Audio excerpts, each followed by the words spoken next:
Irmãos, Atos capítulo 10 então. Passado 15 anos, a igreja ainda continua falando apenas aos judeus de modo geral, né?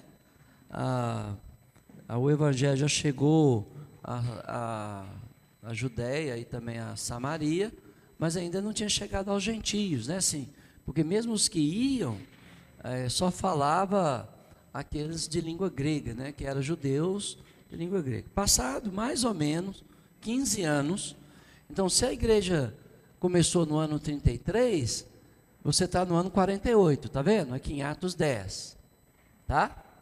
A igreja já saiu das terras de Judá, já avançou pela Judéia, já foi a Samaria, mas ainda não tinha chegado aos gentios, tá? Assim, é claro que chegou ao gentio, eunuco, mas não aos gentios, né? Então, Atos 10, nós vamos ver aqui o evangelho chegando aos gentios, tá bom?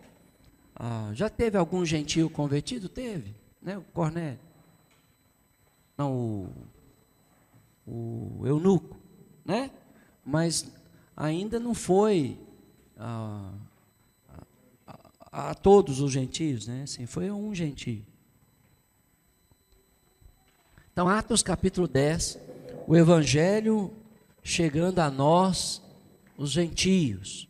E é interessante nesse capítulo que ele vai nos ensinar que boa reputação, piedade, sem a conversão, não leva a pessoa ao céu, né? E nós vamos ver isso aqui no capítulo 10. Atos 10. Morava em Cesareia um homem de nome Cornélio. Vamos descrever esse homem aí, né? Ó, centurião da corte chamada italiana. Então, um homem de importância dentro do exército romano, tá? Ele tinha mais ou menos 60 oficiais ao seu comando. E cada oficial tinha não sei mais quantos soldados, né? A seu serviço. Então, provavelmente, ele tinha aí mais de 600 homens, né, a seu serviço, né, a favor de Roma. Tem que entender isso, não era empregado mas ele tinha autoridade, né, sobre esses soldados. A corte chamada italiana. Olha, piedoso, temente a Deus, com toda a sua casa. Você tem que olhar para a sua família e ver se a piedade está lá, né? Se a bondade está lá, a partir de você, tá, irmão? Você é o cabeça do lar, né? Você é aquele que, pelo exemplo e pelo serviço, pelo sacrifício, pela doação, seus filhos, sua esposa, olha para você e você fala, puxa, meu marido é Jesus Cristo aqui, em pessoa. Nada menos do que isso, né? Porque você tem que tratar a sua família como Cristo trata a igreja. Então ele era piedoso, temente a Deus com toda a sua casa, e que fazia muitas esmolas ao povo, e de contínuo orava a Deus. Então, se você for descrever o Cornélio, você diria que ele era um homem de importância na sociedade, mas apesar disso, ele era um homem piedoso, ele era um homem temente a Deus, com toda a sua família. Ele não era sozinho, né? A esposa estava do lado dele, os filhos, seguindo o bom exemplo do pai. E este homem observou claramente durante uma visão, cerca da hora 9 do dia, um anjo de Deus que se aproximou dele e lhe disse. Observe que os anjos, quando vinham para falar com quem quer que seja, falavam na língua dos homens, né?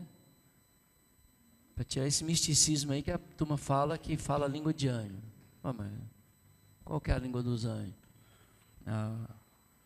Eles falaram sempre na língua das pessoas. Aí diz, Cornélio, este fixando nele os olhos e possuído de temor perguntou, que é, Senhor? E o anjo lhe disse, as tuas orações e as tuas esmolas subiram para a memória diante de Deus. Agora, pois, envia mensageiro a Jope e manda chamar Simão, que tem por sobrenome Pedro. Este está hospedado com Simão, curtidor, cuja residência está situada à beira-mar. Logo que retirou o anjo que lhe falava, chamou de 2 dos seus domésticos e um soldado piedoso dos que estava a seu serviço, e havendo-lhes contado tudo, enviou-os a Jope. Então, olha bem, Cornélio, além de ser temente a Deus e piedoso, ele amava as pessoas porque ele ajudava as pessoas. E ele era um homem que orava a Deus de contínuo. E aí, na hora nona, né, ele tem uma visão. Olha a visão que ele teve, de um anjo. O que o anjo falou com ele? Você vai ser próspero, rico, você não vai ter mais problema de saúde, você vai ser... Não. Ele falou o seguinte, olha, Deus está satisfeito com você, porque as suas orações e as suas doações chegou até o céu.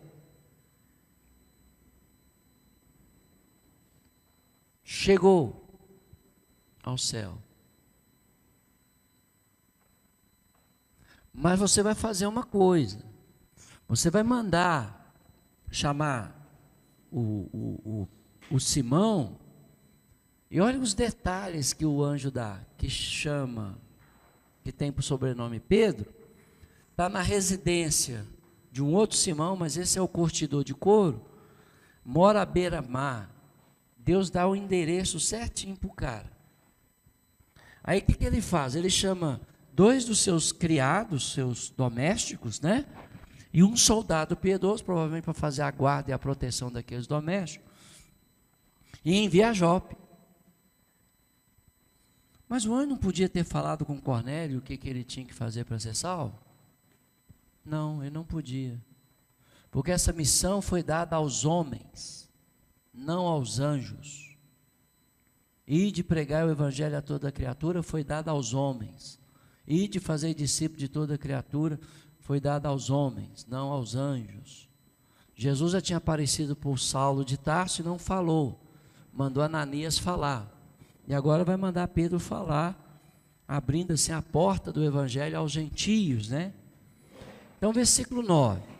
No dia seguinte, passou um dia, indo eles caminho, e estando já perto da cidade, já estava próximo, subiu Pedro ao eirado por volta da hora sexta, a fim de orar. Estava com fome, quis comer, mas enquanto lhe preparava a comida, sobreveio um êxtase, uma visão. Olha a visão que Pedro vai ter. Lembra da profecia? Vossos velhos terão visões, vossos jovens terão sonhos, né? Vossas filhas, vossos filhos. Então a palavra de Deus se cumprindo por toda a Escritura. Então ele vê o céu aberto e descendo um objeto como se fosse um grande lençol, o qual era baixado à terra pelas 4 pontas, contendo toda sorte de quadrúpedes, répteis da terra e aves do céu. E ouviu-se uma voz que dirigia a ele: levanta-te, Pedro, mata, come. Mas Pedro replicou: de modo nenhum, Senhor, porque jamais comi coisa alguma comum e imunda. Eram alimentos, né, que pela legislação judaica era impuro, e o judeu não podia comer. Segunda voz lhe falou: ao que Deus purificou, não consideres comum. Sucedeu isso por 3 vezes, e logo aquele objeto foi recolhido ao céu. Então, qual foi a mensagem da visão? De um lençol cheio de animais imundos, com a ordem de Pedro matar e comer. Qual foi a mensagem? Não fazer acepção? Na linguagem de Atos 10. Aquilo que Deus santificou, não considere imundo. Né? Na linguagem de Atos aqui é isso. Esta é a mensagem. Aí o cara quer saber se o rato simboliza peste, que Deus vai mandar no século XVIII, na Europa. Pelo amor de Deus. Deixa a mensagem, deixa o texto falar por si só. Aquele, né? A peste negra da Europa. Olha, a peste negra, volta de Cristo está próximo. Para. É. Então, qual é a mensagem? A mensagem é, olha, aquilo que Deus santificou, não considere imundo. Ele continua, né? O texto bíblico continua. Enquanto Pedro estava perplexo, claro, ele era judeu, né? Sobre qual seria o significado da visão, nós sabemos porque lemos, né? Mas o Pedro ainda não tinha entendido. Ó.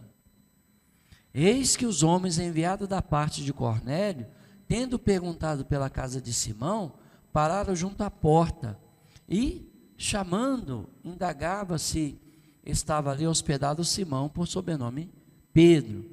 Enquanto meditava Pedro acerca da visão, disse-lhe o Espírito: estão aí 2 homens que te procuram. Levanta-te, pois, desce e vai com eles, nada duvidando, porque eu os enviei. Mas não foi o anjo? Agora não é o Espírito? Então você começa de novo a ver, né, a teofania, né, Deus em forma de anjo, Deus em forma de homem, né? Então o Espírito Santo em forma de anjo lá na casa de Cornélio, agora ele está falando, foi eu que enviei esses homens. Então Pedro, você vai, não cria caso, né? E aí descendo Pedro para junto dos homens, diz: aqui me entendes, sou eu a quem buscais. A que viestes?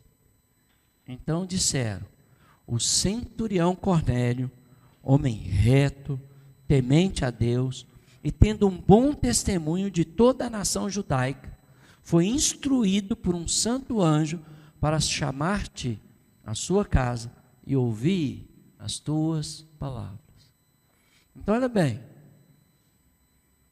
os domésticos, junto com o soldado piedoso, fala Simão, Pedro. Ele fala, olha, o Cornélio, que é o centurião, ele é um homem reto, ele é um homem temente a Deus, ele tem bom testemunho de uma nação.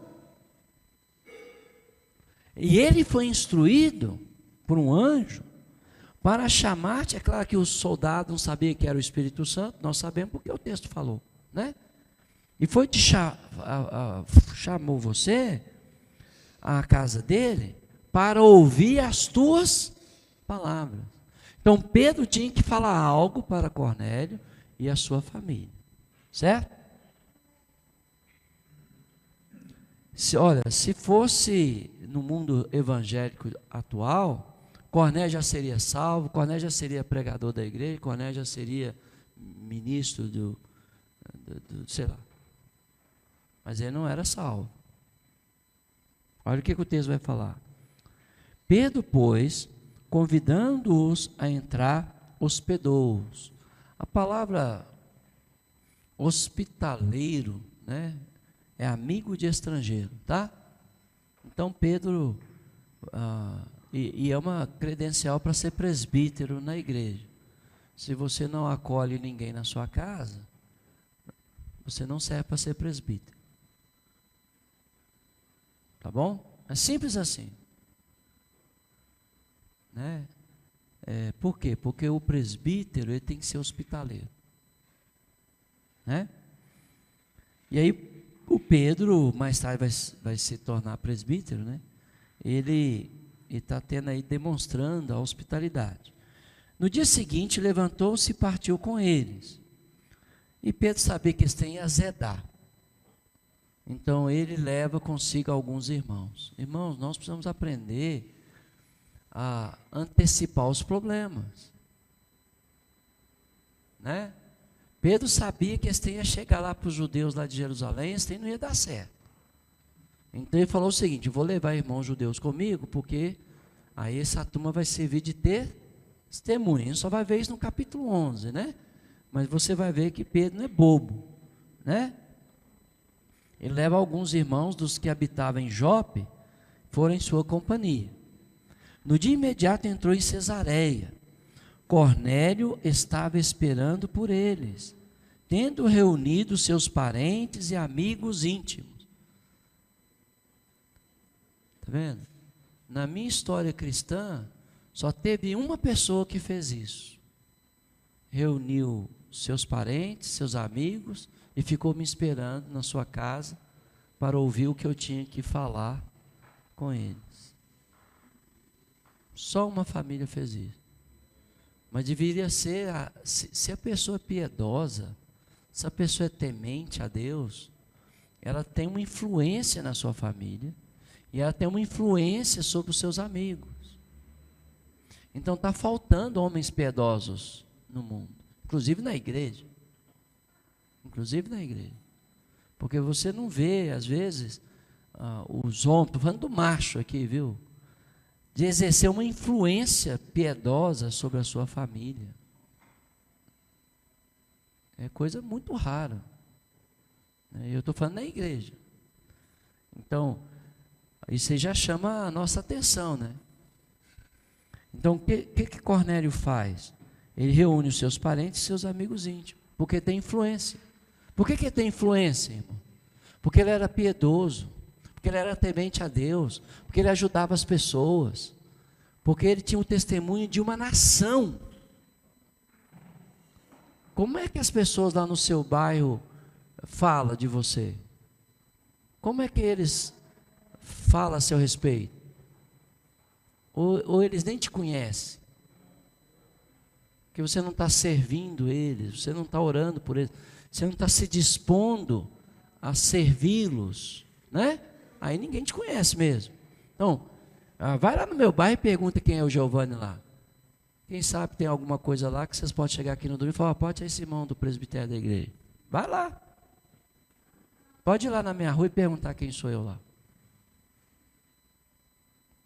Pode ir, não tem problema não. Né? Ou seja, se nós não estamos exercendo influência na nossa comunidade, é porque nós não estamos exercendo influência na nossa família.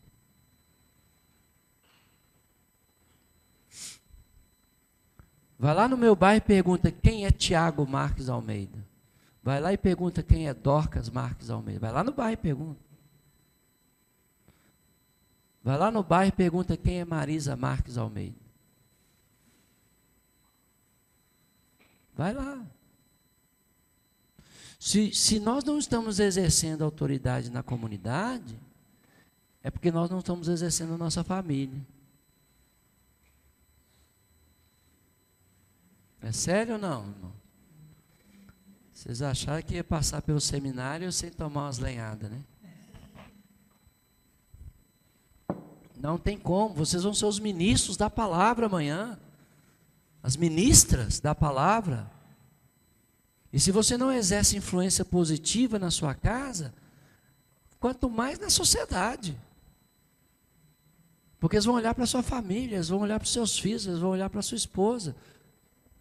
E vai olhar para os seus filhos em relação às mulheres, né? Para o marido. Então, irmãos, nós precisamos mudar essa história aí, viu? Nós temos que ser uma boa influência. Então, continuando o nosso texto, aconteceu que indo Pedro a entrar, lhe saiu Cornélio ao encontro e, prostrando-se-lhe aos pés, o adorou. A hebraia, uma senhora, né, idosa, que adora lá uma imagem do apóstolo Pedro, né, supostamente, né, do apóstolo Pedro. Eu vou chegar lá e já matar, não. Eu posso, com o tempo, mostrar essa passagem. Olha, o Cornélio, que era um homem piedoso, temente, né? Eu conto a história para ela. Ele adorou Pedro, adorou aqui, viu, gente? Que é adoração mesmo. Mas olha o que Pedro faz, verso 26. Mas Pedro levantou dizendo, ergue-te, que eu também sou homem. Eu não posso aceitar a sua adoração. Eu sou homem igual a você. Você quer ter sucesso no seu ministério cristão? De evangelizar, de ensinar, de fazer com que o reino de Deus seja conhecido, né? na sua família. Olha, primeiro, seja uma influência. Segundo, se torne igual às pessoas. Pedro, apóstolo de Jesus Cristo, né? Quando recebe a adoração de Cornélio, ele não aceita, ele fala: olha, eu sou igual a você, meu amigo. Eu sou homem igual a você. Então, vá com muita humildade às pessoas, né? Falando com ele, entrou, encontrando muitos reunidos ali, a quem se dirigiu dizendo: vós bem sabeis que é proibido a um judeu ajuntar-se ou mesmo aproximar-se a alguém de outra raça. Mas Deus me demonstrou que a nenhum homem considerar-se comum ou imundo. Ele fala do preconceito, ele não nega, irmão, que olha, eu tenho problema, mas Deus me ajudou. Então, você quer ter sucesso no seu ministério? Quero. Fala dos problemas que Deus te ajudou a superar.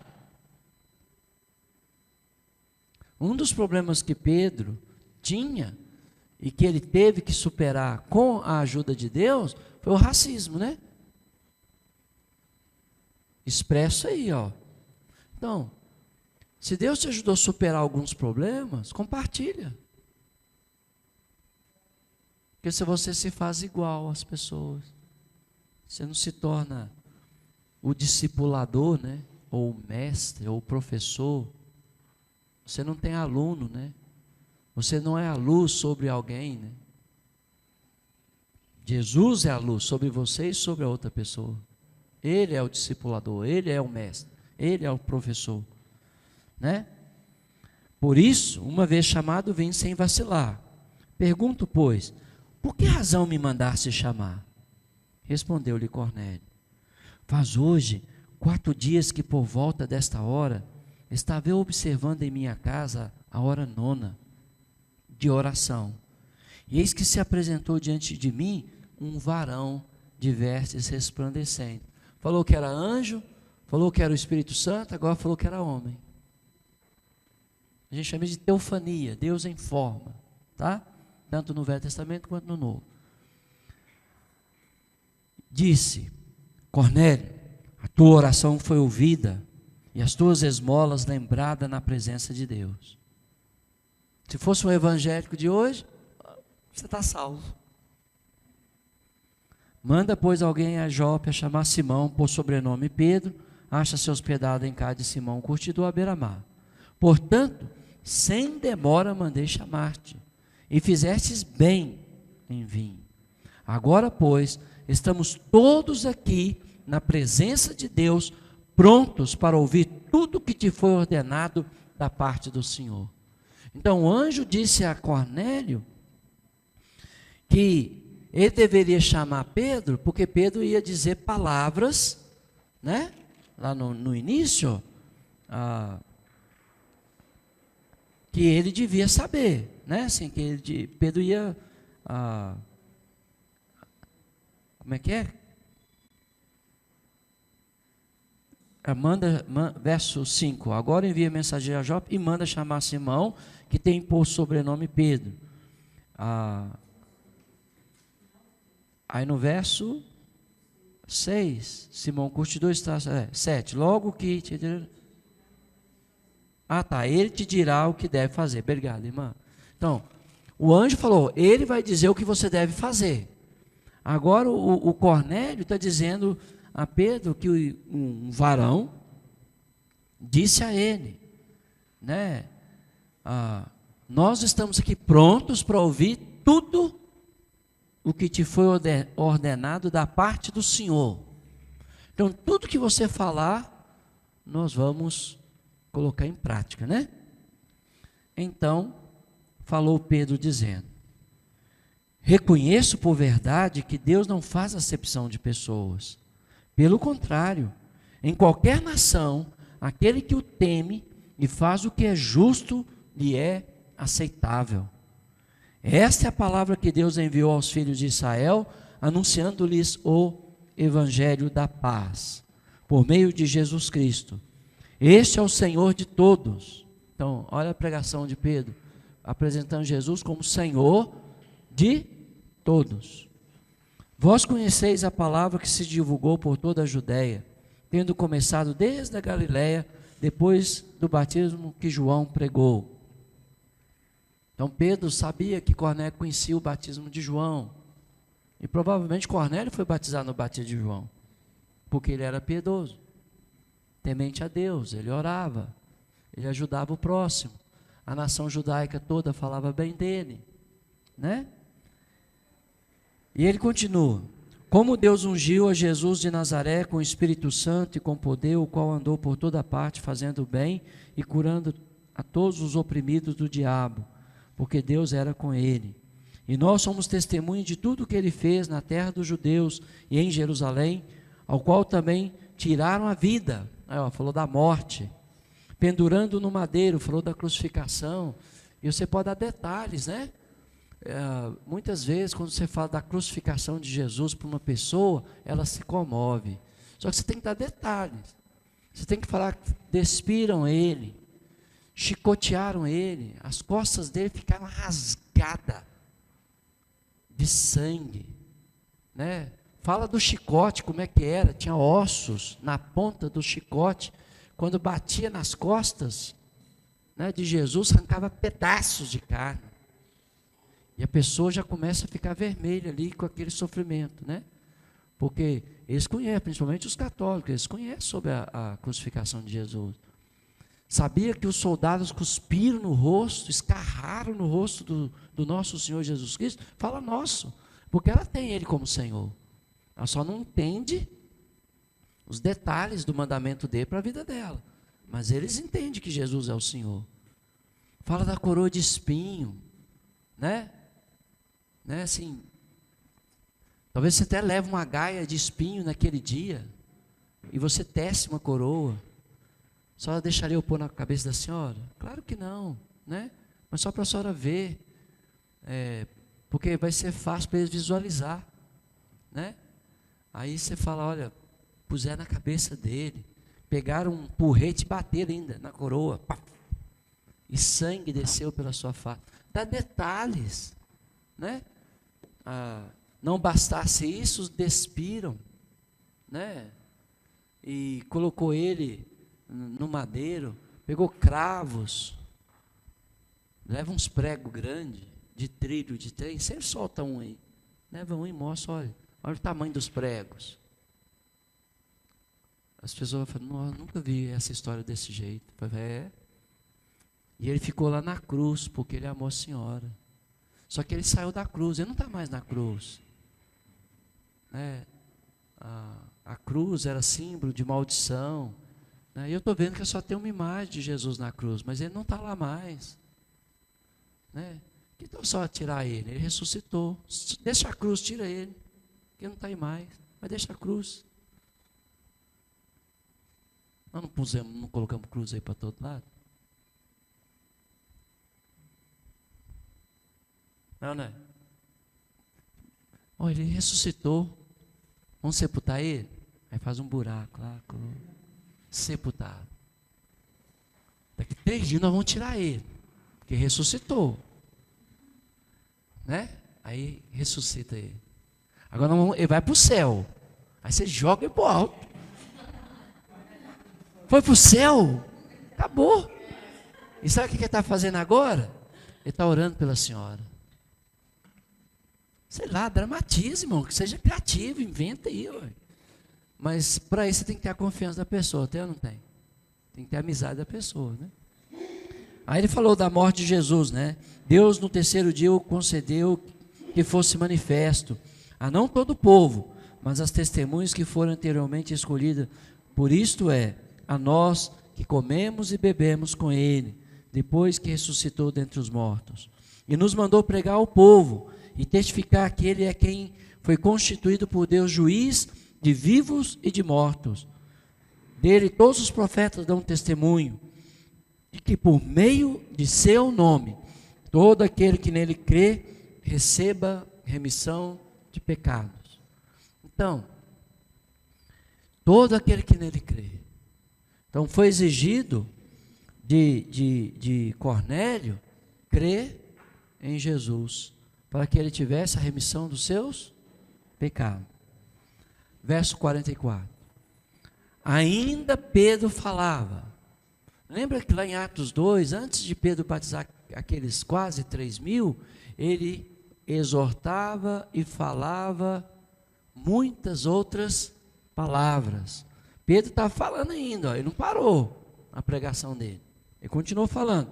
Ainda Pedro falava essas coisas quando caiu o Espírito sobre todos os que ouviram a palavra. Sobre quem o Espírito Santo caiu? Foi só sobre Cornélio? Foi sobre Cornélio, sobre os seus parentes e sobre os seus amigos íntimos. Quando o Espírito caiu lá em Atos 2, caiu sobre quem? Sobre os 12, perdão, né, porque o Matias já tinha sido escolhido, e sobre os 120. Caiu sobre todo mundo. Mas quem assume a liderança da igreja? Os apóstolos, porque os 12 levantam. Levantou Pedro com os 11. Então, mostrando que quem assumiu a liderança foi aqueles que o Pai constituiu. Ele acabou de afirmar aqui, ó. Deus não apareceu a todos o povo, mas a nós que comemos e bebemos com ele. Nós quem? Os apóstolos que comeram e beberam com Jesus. E foi ele que nos mandou a pregar que Deus o constituiu o juiz de todos os povos. Ou seja, de novo, ele está lembrando da autoridade apostólica aqui, constituída por Deus. Por isso que a doutrina apostólica é a doutrina da igreja e não qualquer outro ensinamento. E aí diz que o Espírito então caiu sobre eles. E os fiéis que eram da circuncisão, que vieram com Pedro, Pedro não é bobo não, ele levou judeus com ele, né? Admiraram-se, porque também sobre os gentios foi derramado o dom do Espírito Santo. Então aqueles judeus não eram apóstolos, eram irmãos lá da cidade de Jope, da cidade de Jope. Mas já tinha o Espírito Santo, esses irmãos? Tinha, né? Então, Pedro, ele levou aqueles irmãos, e os irmãos não sabiam o que ia acontecer, nem Pedro sabia o que ia acontecer. Pedro sabia o que tinha que falar com ele, o evangelho do rei, de Jesus. Então, os fiéis da circuncisão, ou seja, os judeus que foram com Pedro, estão admirados. Por quê? Porque o Espírito Santo foi derramado sobre os gentios, pois os ouviam falando em línguas e engrandecendo a Deus. Então, eles viram uma manifestação do Espírito, né, sobre os gentios, como semelhante, né, aos apóstolos lá de Atos 2. Não vou falar igual, porque a casa de Cornélio não teve o poder de transmitir o dom do Espírito Santo para ninguém. Só os apóstolos tiveram, né? Você não vê a casa de Cornélio impondo as mãos e concedendo o Espírito Santo. Somente os apóstolos, né, tinham essa faculdade. Então, olha bem. Rapaz, agora o cara está salvo mesmo, hein? O cara é piedoso. O cara tem ajudado milhares de pessoas, ama as pessoas. O cara tem um testemunho de uma nação. O cara tem o Espírito Santo. Sem fazer mais nada. É isto? Não. Olha o que Pedro... Lembra que ele falou? Estamos prontos para ouvir tudo o que da parte do Senhor te foi ordenado a nos dizer. Pedro vai continuar falando. Olha o que Pedro fala. Então Pedro perguntou: porventura, pode alguém recusar água para que não sejam batizados estes que, assim como nós, receberam o Espírito Santo? Pedro está falando com quem? Com os da circuncisão. Pedro está dizendo, olha, nós vamos recusar batizar essas pessoas, eles receberam o Espírito como nós recebemos. Ele não está falando com apóstolos aqui, ele está falando com os da circuncisão. E ordenou que fossem batizados em nome de Jesus Cristo. Então, lhes pediram que permanecesse com eles por alguns dias. Você vê comunhão. Então, batismo é necessário ou não? O cara recebe o Espírito Santo e começa a falar em língua. Seja batizado em nome de Jesus para a remissão dos seus pecados. O que o cara vai falar? Não, eu já aceitei Jesus no meu coração, já sou salvo. O Espírito Santo cai fora. Você não vai obedecer, o que eu vou ficar fazendo você? Certo? Então, mostra para as pessoas que todas as pessoas que criam eram batizadas. Os que arrependiam eram batizados. Os que receberam o Espírito Santo antes de ser batizados eram batizados. E por que vocês estão resistindo ao batismo? Hã? Batizar.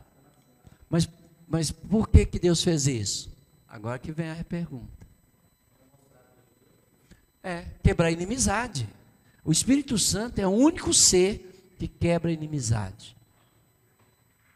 Quando a gente vai tentar resolver um problema com alguém, acaba gerando mais problema, não é?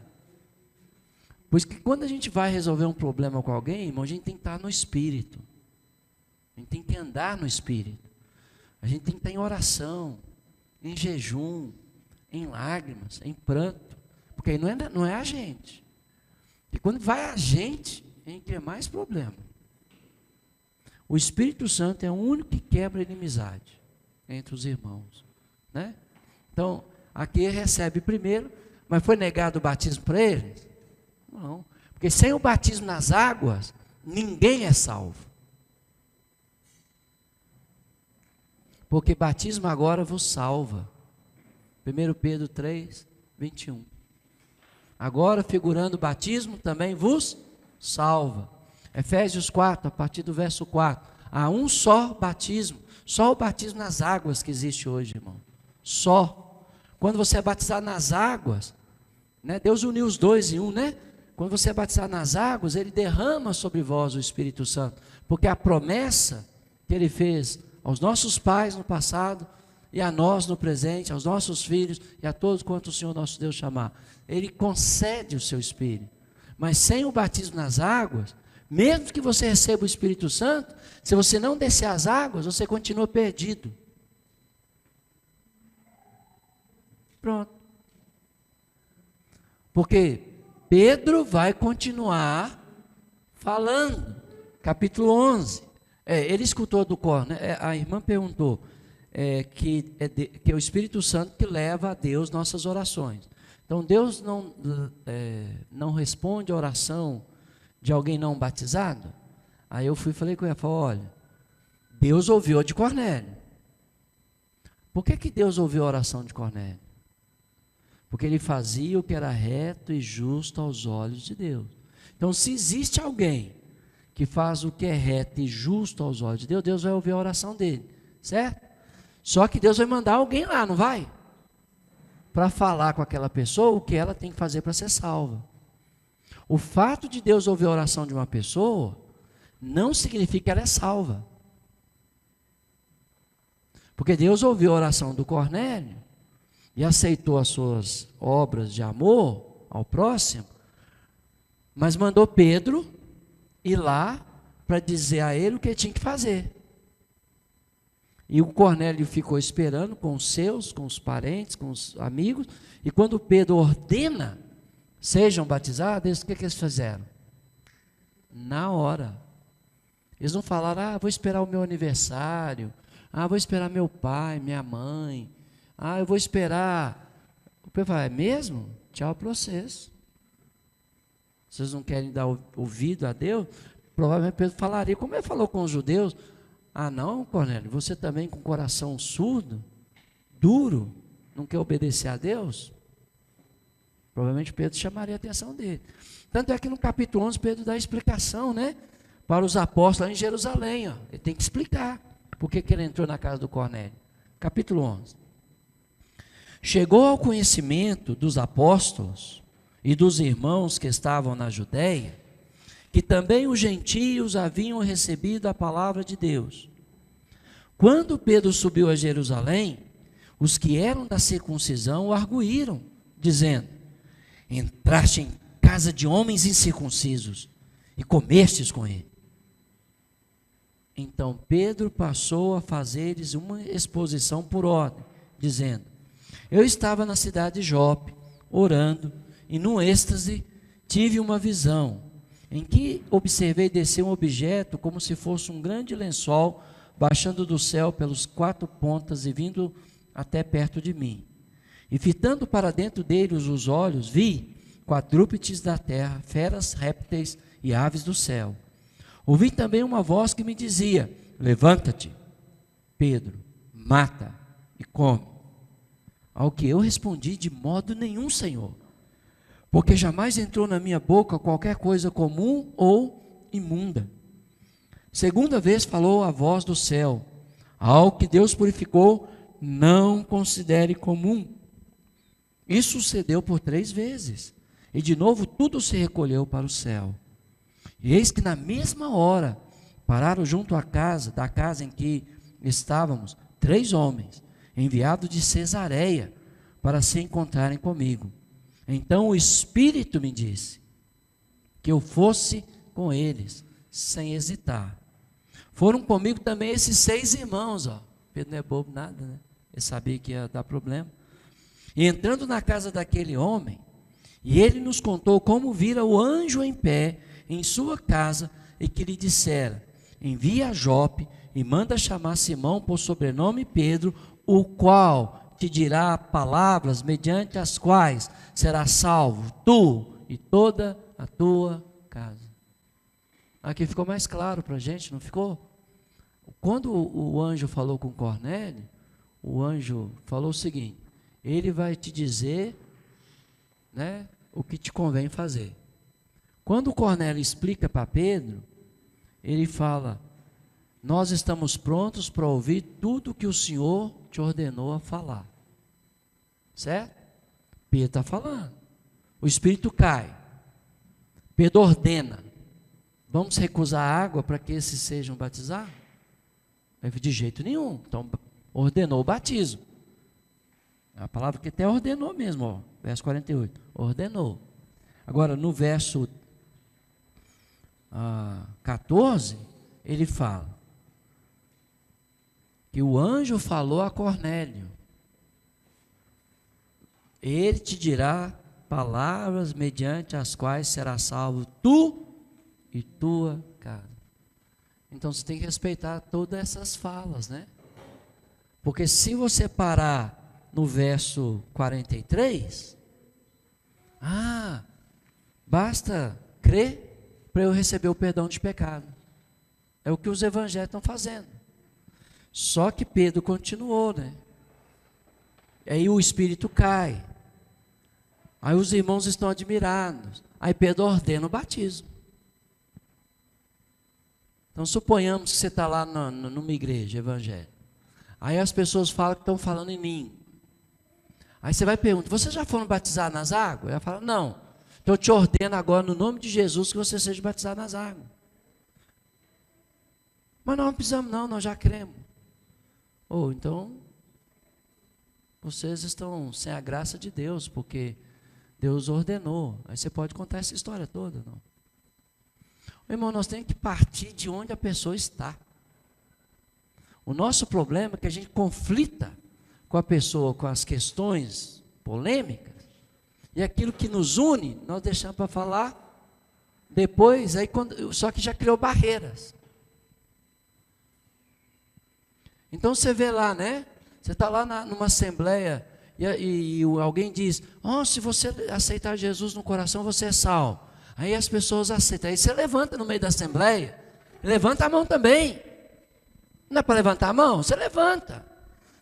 O que foi, irmão? Irmão, Todos aqueles que aceitavam Jesus eram batizados. Vamos batizar essa turma toda agora. Pronto.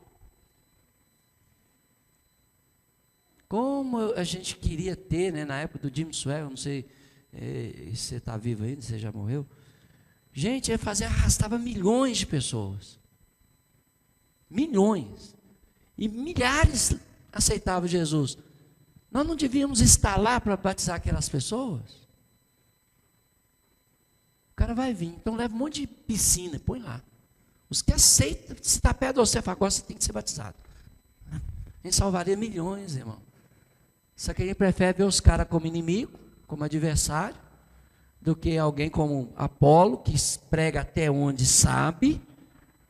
Você continua a pregação do cara.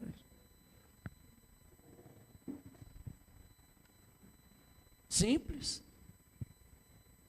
Essa turma não é nem inimiga nossa, não. Tem uns que são inimigos da cruz de Cristo. São os que fazem da igreja um balcão de comércio. E os membros fregueses, né, para comprar os seus produtos. Esses são inimigos da cruz de Cristo. Mas tem muita gente aqui, muita gente que para aqui, ó, no verso 43, e não segue. Aí você segue com ele, né? Fala, vamos continuar o verso 44, 48, vamos ler o capítulo 11. Que legal. Então, ensina o resto que o cara não ensinou, não é porque ele é bom, não, ele só sabe até ali, ó. Né? Aí ele disse, né?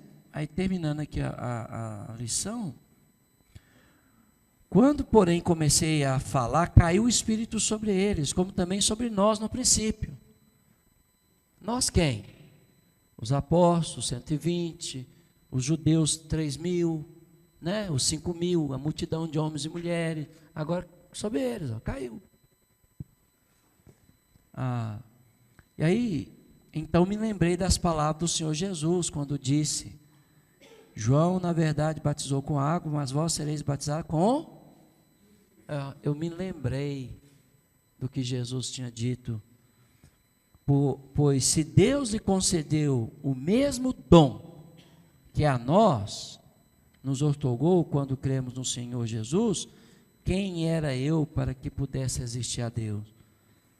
E ouvindo eles estas coisas, apaziguaram-se e glorificaram a Deus, dizendo, logo também os gentios foi por Deus concedido o arrependimento para a vida. Aí você vê aqui todos os elementos, né? A pregação da palavra, o entendimento por parte de Cornélio, a fé em Jesus Cristo, como Senhor, como juiz, como rei, como Messias, o derramamento do Espírito, o arrependimento para a vida, o batismo para o perdão. Então você pode dizer, Deus está te ordenando o arrependimento para a vida, a fé para a salvação, o batismo para o perdão. Você pode dizer isso ou não? Comece a usar as palavras que soam bem no ouvido das pessoas. Deus está te chamando para a fé, para o perdão. Deus está te chamando para o arrependimento, para a vida. Deus está te chamando para o batismo, para o perdão. Aí a pessoa não vê o batismo como um tabu, mas um processo. Como o arrependimento para a vida, como a fé para a remissão de pecados, como o batismo para a salvação. Só que nós divorciamos uma coisa, esse é o problema, né, dos exegetas de hoje. Aí o cara vai lá, 200 passagens que falam da fé.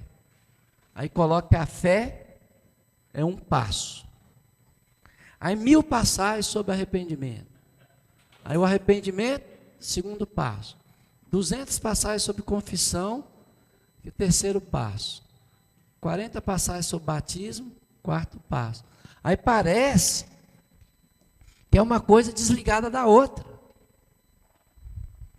Mas tudo isso aqui, irmão, está embolado. Está junto. E nós podemos ver aqui nessa mensagem.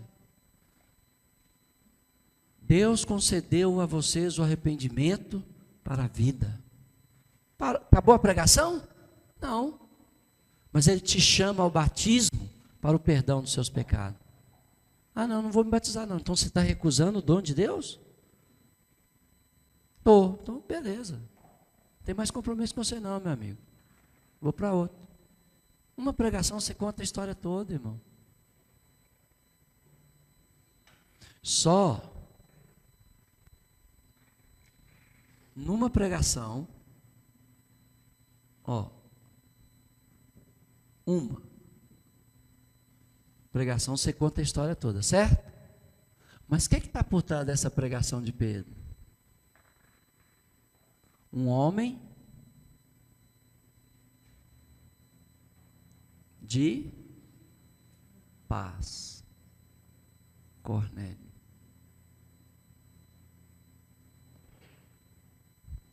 Ele tinha influência sobre a sua família? Ele tinha influência sobre os seus amigos? Ele tinha influência sobre uma nação? Converteu Cornélio, converteu a família, converteu os amigos, converteu muitos da nação de Israel. Uma mensagem era suficiente.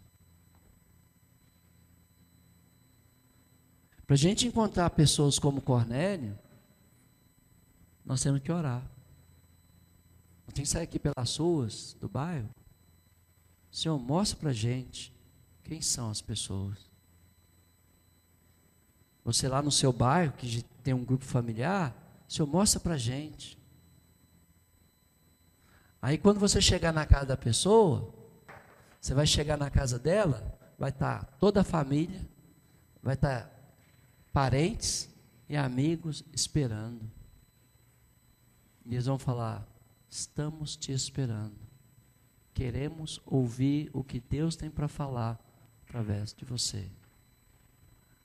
Aí você começa com os princípios básicos. A Bíblia. Autoridade. Aí você passa uma semana. A fé. Passa uma semana. Aí dá um problema e você não vai. Arrependimento. Aí passa outra semana. Batismo. Igreja. Só que você gasta com ele lá 1 hora. Ele tem as influências, né? Do pecado, do mal, do diabo. A palavra que você quiser usar, para mim não importa. Tem 6 dias e 23 horas para destruir tudo que você fez em 1 hora.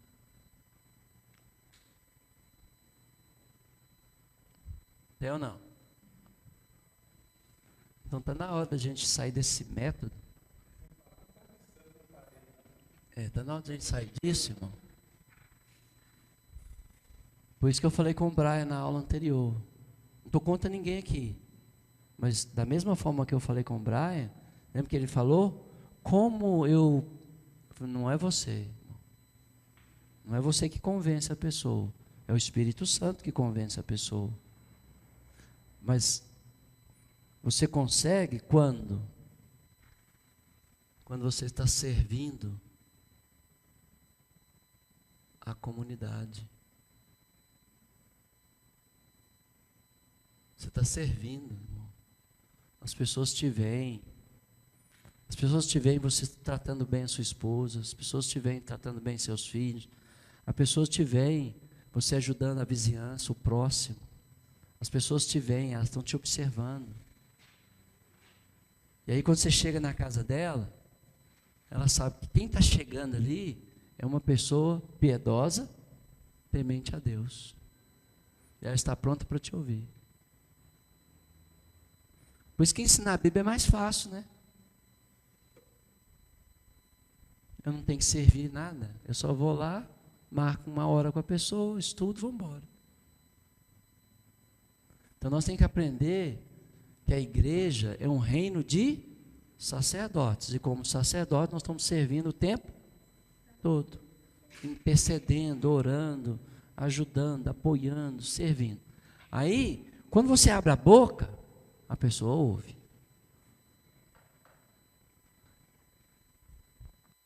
pessoa ouve. Né? Eu lembro de uma vez que eu cheguei numa casa, estava todo mundo me esperando. Nunca tinha me visto mais gordo, né? Claro que daqui tem que ser para menos, né? Mais gordo, nunca me via, né? Só que eles tinham ouvido, né, o programa da rádio na época, que a gente fazia.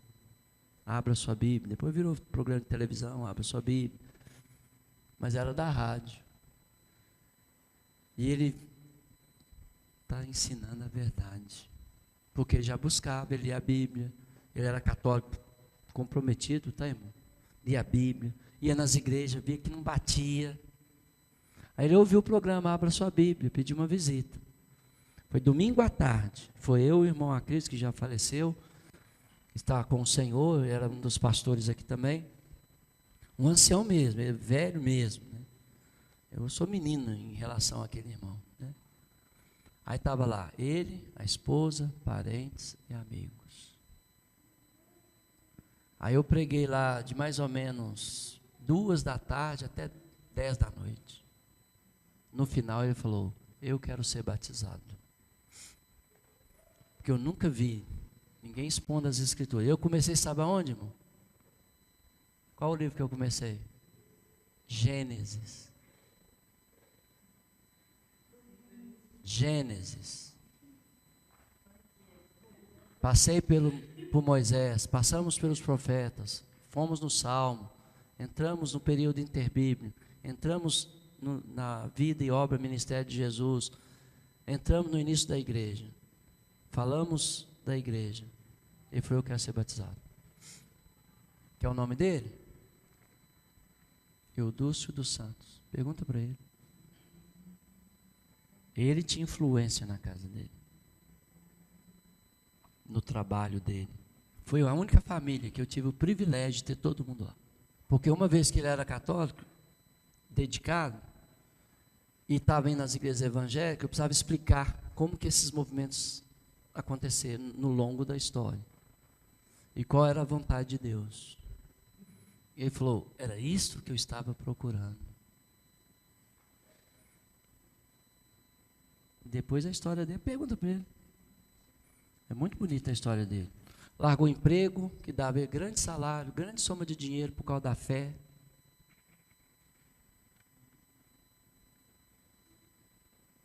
Né? Toquei na ferida dele, falei, você é um ladrão. Ele falou, sou não. É. Você é contador. Contador é ladrão, tudo é ladrão. Eu sou um ladrão bobo ainda. Você rouba para o seu patrão. Se eu primeiro roubasse para você, ladrão bobo. Aí foi lá no patrão dele e falou, olha, eu me tornei um cristão agora, eu não posso agir mais errado. Pediu conta, comprou uns caminhão velho, foi ser motorista. Aí foi fazer uma prova lá na Coad para instruir os contadores a serem honestos. Ficou lá quantos anos? 20 anos. Agora ensinando os contadores a ser honestos. Não tem um jeitinho, não tem. Mas eu estou aqui para te ensinar o que está certo. Está vendo? Então, ele era, né, assim, um homem piedoso, temente a Deus, com a sua família e assim por diante. Então, irmãos, é isso, né? Temos que buscar esses homens de paz, de influência, né? Aí é um jovem, aí ele quer Deus, né? Mas ele não está estudando. Qual que é seu dever? Põe na escola. Ô jovem, você vai ter que estudar, cara. Não, mas não gosto de estudar. Mas se você não estudar, como é que você vai arrumar emprego? Como é que você vai trabalhar? Como é que você vai montar uma família? Aí você fala, então você me ajuda? Claro, vamos correr atrás. E se ele é fiel nas coisas mínimas, que no caso aqui seria ir para a escola, ele vai ser nas coisas grandes. Mas aí às vezes a gente quer pegar pessoas que não é fiel a nada, nem a ninguém. Aí traz para a igreja. Aí a pessoa continua infiel na igreja, mesma coisa, não muda nada. Então, por isso a gente precisa buscar homens de influência, homens de paz, mulheres, né? Quando eu falo de homens aqui, é geral, né? Pessoas, né? De paz, de influência, que você vai falar com ela vai corresponder e o Espírito vai agir, ela vai permitir que o Espírito Santo age na vida dela, ela vai converter e ela vai trazer outros, ela vai buscar outros, ou seja,